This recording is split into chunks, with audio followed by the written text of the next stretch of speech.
ಆದಿತ್ಯಾದಿ ನವಗ್ರಹ ದೇವತಾಭ್ಯೋ ನಮಃ. ಎಲ್ಲ ವೀಕ್ಷಕರಿಗೆ ಪ್ರತಿ ತಿಂಗಳು ನಾನು ನಿಮಗೆ ಒಂದಲ್ಲ ಒಂದು ರೀತಿಯಾದಂತಹ ಮಾಸಕ್ಕೆ ಸಂಬಂಧಪಟ್ಟ ಹಾಗೆ ನಾವು ಏನು ಮಾಡಬಹುದು, ಏನು ಮಾಡಿದರೆ ಒಳ್ಳೆಯದಾಗುತ್ತೆ ಅಂತ ತಿಳಿಸ್ತಾ ಬರ್ತಾ ಇದ್ದೇನೆ. ಈ ಫೆಬ್ರವರಿ ತಿಂಗಳಲ್ಲಿ ವಿಶಿಷ್ಟವಾದ ದಿವಸ ಏನು ಅಂತ ಹೇಳಿದ್ರೆ, ಕೃಷ್ಣದೇವರಾಯನಂತಹವನಿಗೆ ಬಂದಂತಹ ಕುಹಯೋಗವನ್ನು ಪರಿಹಾರ ಮಾಡಿದ ದಿವಸ ಈ ತಿಂಗಳಲ್ಲಿ ಬರಲಿಕ್ಕಿದೆ. ಹಾಗಾದರೆ ನಮ್ಮ ದಾರಿದ್ರ್ಯವನ್ನು, ನಮ್ಮ ಎಲ್ಲ ವಿಧವಾದ ಅನಾರೋಗ್ಯಗಳನ್ನು ಪರಿಹಾರ ಮಾಡಿಕೊಳ್ಳಬಹುದಾದಂತಹ ದಿವಸವೂ ಈ ಮಾಸದಲ್ಲಿ ಸೇರಿಕೊಂಡಿದೆ. ಹಾಗಾದ್ರೆ ನಾವು ಏನು ಮಾಡಬೇಕು, ನಮ್ಮ ದಾರಿದ್ರ್ಯವನ್ನು ಹೇಗೆ ಪರಿಹಾರ ಮಾಡಿಕೊಳ್ಬೇಕು, ನಾವು ಹೇಗೆ ಸಿರಿವಂತರಾಗಬಹುದು, ನಮ್ಮ ಮಕ್ಕಳು ಹೇಗೆ ವಿದ್ಯಾವಂತರಾಗಬಹುದು, ಎಲ್ಲ ವಿಧವಾದಂತಹ ವಿಷಯಗಳನ್ನು, ಜೊತೆಗೆ ರಥಸಪ್ತಮಿ, ಭಾರತ ಹುಣ್ಣಿಮೆ ಎಲ್ಲದರಲ್ಲಿಯೂ ಕೂಡ ನಾವು ಮಾಡಬೇಕಾದಂತಹ ವಿಷಯಗಳು, ಯಾವ್ಯಾವ ರಾಶಿಯವರು ಏನೇನು ಮಾಡಿದರೆ ಸಿರಿವಂತರಾಗ್ತಾರೆ, ಆರೋಗ್ಯವಂತರಾಗ್ತಾರೆ, ಎಲ್ಲವನ್ನು ನಿಮಗೆ ತಿಳಿಸಿಕೊಡ್ತೇನೆ. ಹಾಗೆ ಮಹಾಕುಂಭಮೇಳ ನಡೀತಾ ಇದೆ, ತ್ರಿವೇಣಿ ಸಂಗಮದಲ್ಲಿ ನಡೀತಾ ಇದೆ. 12 ರಾಶಿಯವರು ಯಾವ ಸಂದರ್ಭದಲ್ಲಿ ಹೋಗಿ ಸ್ನಾನ ಮಾಡಬೇಕು, ಸಂಕ್ರಮಣಾದಿಗಳಲ್ಲಿ, ವ್ಯತಿಪಾತಾದಿಗಳಲ್ಲಿ, ಹಾಗಾದರೆ ಯಾವ ರಾಶಿಯವರು ಯಾವಾಗ ಸ್ನಾನ ಮಾಡಬೇಕು ಅನ್ನೋದನ್ನು ಕೂಡ ನಿಮಗೆ ತಿಳಿಸಿಕೊಡ್ತೇನೆ. ಮೀನರಾಶಿ, ಮೀನರಾಶಿಯಲ್ಲಿ ಶುಕ್ರ ಉಚ್ಚ ಸ್ಥಾನದಲ್ಲಿರೋದ್ರಿಂದ ಒಳ್ಳೆಯ ಯೋಗ, ಒಳ್ಳೆಯ ಸಂಪತ್ತು ಭರಿತವಾಗುತ್ತೆ. ಜೊತೆಗೆ ಮೀನರಾಶಿಯವರು ಅಂದ್ಕೊಂಡದ್ದನ್ನು ಸಾಧಿಸಿಕೊಳ್ಳಬಹುದು. ಆದರೆ ಗುರುಬಲ ಇಲ್ಲದ ಕಾರಣ ತುಂಬ ದೊಡ್ಡ ಮಟ್ಟದಲ್ಲಿ ಅನ್ಕೊಳ್ಳಿಕ್ಕೆ ಹೋಗಬೇಡಿ, ಸಣ್ಣ ಮಟ್ಟದಲ್ಲೇ ಅನ್ಕೊಳ್ಳಿ, ಅದು ಖಂಡಿತ ಆಗುತ್ತೆ. ಅದಕ್ಕೆ ಸರಿಯಾಗಿ ಗುರುಬಲವನ್ನು ನಾವು ಪಡೆದುಕೊಳ್ಬೇಕು, ಆವಾಗ ಅದು ಇನ್ನೂ ಅನುಕೂಲವಾಗ್ತಾ ಬರುತ್ತೆ. ಶುಕ್ರನಿಂದಾಗಿ ಸಿಗುವಂತಹ ಲಾಭ, ಅದು ಹಣಕಾಸಿನ ವಿಷಯ ಆಗ್ಬೋದು, ಸ್ತ್ರೀ ವಿಷಯಕ ಆಗ್ಬೋದು, ಫ್ಯಾಷನ್ನಿಗೆ ಸಂಬಂಧಪಟ್ಟಂಥದ್ದು, ಒಳ್ಳೆಯ ದ್ರವ್ಯಗಳು, ಒಳ್ಳೆಯ ಊಟ, ಇದೆಲ್ಲವೂ ಕೂಡ ಶುಕ್ರ ಕಾರಕತ್ವ. ಸಿಹಿ ಪದಾರ್ಥಗಳು, ಅದನ್ನೆಲ್ಲ ಪಡೆದುಕೊಳ್ಬೇಕು ಅಂತಾದಾಗ ನಾವು ಪ್ರತಿನಿತ್ಯ ನಮ್ಮ ಕುಲದೇವರ ಪ್ರಾರ್ಥನೆ, ಕುಲದೇವರ ಆರಾಧನೆ, ನಮ್ಮ ಗುರುಗಳ ಆರಾಧನೆಯನ್ನು ನಾವು ಮಾಡ್ತಾ ಬರಬೇಕು. ಆವಾಗ ಎಲ್ಲಿಲ್ಲದ ಸಂಪತ್ತು ನಮ್ಮ ಪಾಲ ಆಗುತ್ತೆ, ನಾವು ಅದನ್ನು ಅನುಭವಿಸ್ತೇವೆ. ಬರೀ ಸಂಪತ್ತು ಬಂದರೆ ಉಪಯೋಗ ಇಲ್ಲ, ಬಂದ ಸಂಪತ್ತನ್ನು ಅನುಭವಿಸಬೇಕು ನಾವು. ಅವಾಗಲೇ ಬಂದು ಸಂಪತ್ತಿಗೆ ಒಂದು ತೂಕ ಸಿಗುತ್ತೆ, ಬಂದದ್ದಕ್ಕೂ ಒಂದು ಲಾಭ. ಇಲ್ಲ ಅಂತ ಆದರೆ ಉಪಯೋಗ ಇಲ್ಲ. ಹಾಗಾಗಿ ಈ ಮೀನರಾಶಿಯವರು ಬಂದದ್ದನ್ನು ಉಳಿಸಿಕೊಳ್ಳಬೇಕು, ಉಳಿಸಿದ್ದನ್ನು ಉಪಯೋಗಿಸಿಕೊಳ್ಳಬೇಕು, ಅದರಿಂದ ಕೆಲವೊಂದಿಷ್ಟು ಲಾಭಗಳನ್ನು ಪಡೆದುಕೊಳ್ಳಬೇಕು. ಅದಕ್ಕೆ ಬೇಕಾದ ರೀತಿಯಾದಂತಹ ದೇವತಾ ಆರಾಧನೆಗಳನ್ನು, ದೇವತಾ ಪ್ರಾರ್ಥನೆಯನ್ನು ಮಾಡಿಕೊಳ್ಬೇಕು, ಖಂಡಿತ ಒಳ್ಳೆಯದಾಗುತ್ತೆ. ಇನ್ನು ಈ ಮೀನರಾಶಿಯ ವಿದ್ಯಾರ್ಥಿಗಳಿಗಾಗುವಾಗ ವಿದ್ಯಾಭ್ಯಾಸದಲ್ಲಿ ಏರುಪೇರಾಗುವಂಥದ್ದು, ಅಥವಾ ಬಿಟ್ಟು ಹೋಗುವಂಥದ್ದು, ಅಥವಾ ಮಧ್ಯದಲ್ಲಿ ಬೇಡವೇ ಬೇಡಪ್ಪ ನಾವು ಆರಾಮ ಮನೇಲಿರ್ತೇವೆ ಅಂತ ಆ ರೀತಿಯಲ್ಲಿ ಮಧ್ಯದಲ್ಲಿ ಕಾಲೇಜನ್ನು ಬಿಟ್ಟು ಮನೆಗೆ ಹೋಗಿ ಕೂತ್ಕೊಳ್ಳುವಂಥದ್ದು, ಈ ಥರದ ಕೆಲವು ಮನಸ್ಥಿತಿಗಳು, ಅಥವಾ ಸ್ನೇಹಿತರಿಂದ ಪ್ರೇರಿತರಾಗುವಂಥದ್ದು, ಅಥವಾ ಈ ಸ್ತ್ರೀ ಸಹವಾಸ ಅಥವಾ ಪುರುಷ ಸಹವಾಸ ಇತ್ಯಾದಿಗಳಿಂದಲೂ ಕೂಡ ನಾವು ನಮ್ಮ ಕಾಲೇಜಿನಿಂದ ನಮ್ಮನ್ನು ಹೊರಗೆ ಕಳಿಸುವಂತಹ ಸಾಧ್ಯತೆಗಳು ಕೂಡ ಇದ್ದಾವೆ.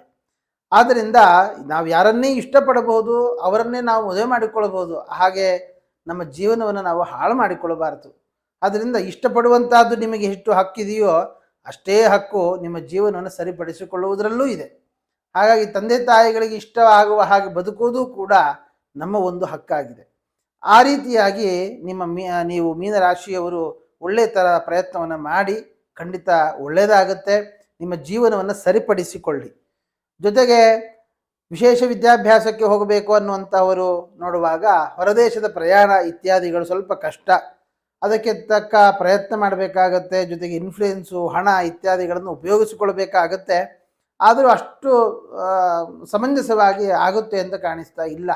ಹಾಗಾದರೆ ಏನು ಮಾಡಬೇಕು ನಾವು ಅಂತಂದರೆ, ಆ ಒಂದು ದೇವಿಯ ಪ್ರಾರ್ಥನೆ, ಒಂದು ವಿಶೇಷವಾಗಿ ಸಪ್ತಶತಿಯ ಪಾರಾಯಣವಾದಿಗಳನ್ನು ಮಾಡಿಸುವಂಥದ್ದು, ಅಥವಾ ನಿಮ್ಮ ಮನೆಯ ಹತ್ತಿರ ಯಾವ ದೇವಿಯ ದೇವಸ್ಥಾನವಿದ್ದರೆ ಪ್ರತಿ ದಿವಸ ಆ ದೇವಿಯ ದರ್ಶನ, ಒಂದು 12 ಪ್ರದಕ್ಷಿಣೆ ನಮಸ್ಕಾರಾದಿಗಳನ್ನು ಮಾಡಿ ದೇವಿಯ ಅನುಗ್ರಹವನ್ನು ನೀವೇನಾದರೂ ಪಡೆದುಕೊಂಡ್ರಿ ಅಂತಾದರೆ ಆವಾಗ ಈ ಹೊರದೇಶಕ್ಕೆ ಹೋಗುವಂಥದ್ದೆಲ್ಲ ಸುಲಭವಾಗ್ತಾ ಬರುತ್ತೆ.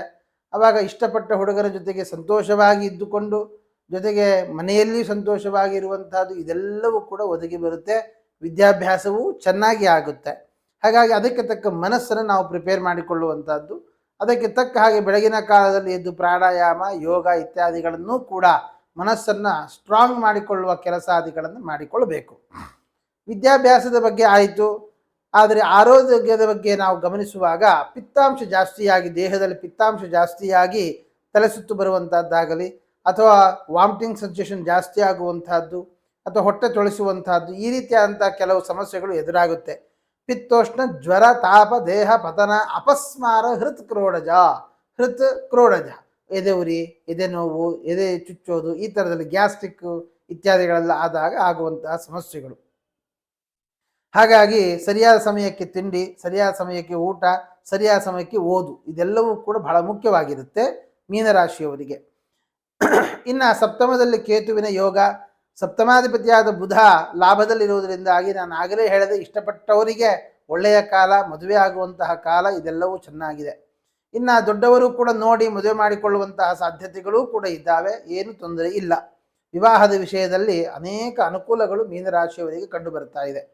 ಇನ್ನು 8ರ ಕುಜ 4ರಲ್ಲಿ ಬಂದ ಕಾರಣ ಭೂಮಿಗೆ ಸಂಬಂಧಪಟ್ಟ ಕೆಲಸಕ್ಕೆ ಕೈ ಹಾಕೋದು ಬೇಡ.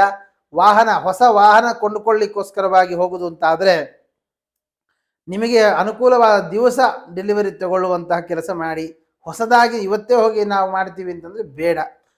ಜೊತೆಗೆ ರಾತ್ರಿ ಹೊತ್ತಿನಲ್ಲಿ ಪ್ರಯಾಣ ನಿಷೇಧ ಮಾಡಿ, ಅದನ್ನು ಸ್ವಲ್ಪ ದೂರ ಇಡಿ ಸ್ವಲ್ಪ ದಿವಸಗಳ ಕಾಲ. ಅದರಲ್ಲಿಯೂ ಕೂಡ ಈ ಸಂಕ್ರಮಣದ ನಂತರ ಕಾಲದಲ್ಲಿ ತೊಂದರೆ ಇಲ್ಲ, 12ರ ನಂತರ ಪರವಾಗಿಲ್ಲ, 12ರ ಒಳಗಡೆ ಬೇಡ. ಇನ್ನು 9ರ ಕುಜನೂ ಕೂಡ 4ರಲ್ಲಿ ಬಂದ ಕಾರಣ ತಂದೆಯ ಆರೋಗ್ಯದಲ್ಲಿ ಏರುಪೇರು ಅಥವಾ ತಂದೆಯಿಂದಾಗಿ ಬರತಕ್ಕಂಥ ತಂದೆಯ ಹೆಸರಿನಲ್ಲಿರ್ತಕ್ಕಂತಹ ಆಸ್ತಿಪಾಸ್ತಿಗಳು ನಿಮ್ಮ ಹೆಸರಿಗೆ ಮಾಡಿಕೊಳ್ಳುವಂತಹ ಕಾಲವೂ ಇದಾಗಿದೆ. ಇನ್ನು ಈ ಭಾಗ್ಯಾಧಿಪತಿಯಾಗಿರ್ತಕ್ಕಂಥ ಕುಜ ಆದ ಕಾರಣ ತಪಸ್ಸು ಜಾಸ್ತಿ ಮಾಡಿಕೊಳ್ಳಬೇಕು. ಅಥವಾ ನೀವು ನಿಮ್ಮ ಗುರುಮಠಕ್ಕೆ ಹೋಗಿ ಗುರುಗಳಿಗೊಂದು ಕಾಣಿಕೆಯನ್ನು ಸಲ್ಲಿಸಿ ಪಾದಪೂಜೆ ಇತ್ಯಾದಿಗಳನ್ನು ಮಾಡಿ ಗುರುಗಳ ಆಶೀರ್ವಾದವನ್ನು ಹೆಚ್ಚಾಗಿ ಮಾಡಿಕೊಳ್ಳಿ. ಅದರಿಂದಲೂ ಕೂಡ ಅನೇಕ ಅನುಕೂಲಗಳನ್ನು ನೀವು ಪಡೆದುಕೊಳ್ಳಬಹುದು. ಇನ್ನು ಕೆಲಸ ಇಲ್ಲದವರಿಗೆ ಅದು ಕೆಲಸ ಸಿಗುವಂಥದ್ದು ಕಾಲ ಹೌದಾ ಅಲ್ವಾ ಅಂತ ವಿಚಾರ ಮಾಡುವಾಗ ಕೆಲಸಕ್ಕಿಂತ ಬಿಸ್ನೆಸ್ಸಿಗೆ ಹೆಚ್ಚಿನ ಒಲವು ನಿಮಗೆ ಕಂಡು ಬರುತ್ತೆ. ಕೆಲಸದ ಬಗ್ಗೆ ನೋಡುವಾಗ ಇನ್ನೂ ಸ್ವಲ್ಪ ತಡ ಆಗುತ್ತೆ. ಆಲ್ರೆಡಿ ಕೆಲಸ ಮಾಡ್ತಾ ಇರುವವರಿಗೂ ಕೂಡ ಕೆಲಸದ ವಿಷಯದಲ್ಲಿ ಸ್ವಲ್ಪ ಕಿರಿಕಿರಿ ಆಗುತ್ತೆ. ಅಥವಾ ನಾವು ಮಾಡುವಂತಹ ಕೆಲಸ ಇಷ್ಟ ಆಗದೆ ಹೋಗುವಂತಹದ್ದು ಅಥವಾ ಅವರಿಗೆ ಬೇಕಾದ ಹಾಗೆ ನಮಗೆ ಮಾಡಲಿಕ್ಕೆ ಆಗದೆ ಹೋಗುವಂತಹದ್ದು, ಅದರಿಂದಾಗಿ ಒಂದಿಷ್ಟು ಮಾತುಗಳನ್ನು ಕೇಳಬೇಕಾದಂತಹ ಪ್ರಸಂಗಗಳು ಕೂಡ ಮೀನರಾಶಿಯವರಿಗೆ ಬರುತ್ತೆ. ಸ್ವಲ್ಪ ಎಚ್ಚರಿಕೆ ಇರಲಿ.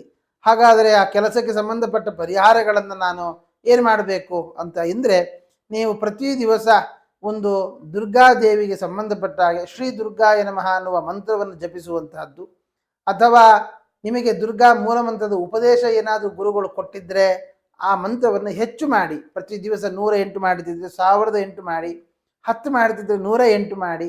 ಅದರ ಜೊತೆಗೆ ಗಾಯತ್ರಿಯನ್ನು ಕೂಡ ಹೆಚ್ಚು ಮಾಡಿ. ಗಾಯತ್ರಿಯ ಮಂತ್ರವನ್ನು ಹೆಚ್ಚು ಮಾಡಿದಷ್ಟು ನಿಮಗೆ ತುಂಬ ಅನುಕೂಲ ಆಗುತ್ತೆ. ಲಾಭದಲ್ಲಿ ಷಷ್ಠಾಧಿಪತಿ ಬಂದ ಕಾರಣ ಬಂದ ಸಂಪತ್ತುಗಳು, ಸಂಪತ್ತಿನ ಲಾಭ ಅದೆಲ್ಲವೂ ಚೆನ್ನಾಗಿದೆ, ಏನೂ ತೊಂದರೆ ಇಲ್ಲ. ಆದರೆ ಬಂದ ಸಂಪತ್ತಿನ ವಿಷಯದಲ್ಲಿ ಸ್ವಲ್ಪ ಟ್ಯಾಕ್ಸು ಮತ್ತೊಂದು ಇತ್ಯಾದಿ ವಿಷಯದಲ್ಲಿ ಸ್ವಲ್ಪ ಜಾಗ್ರತೆ ಮಾಡಿ.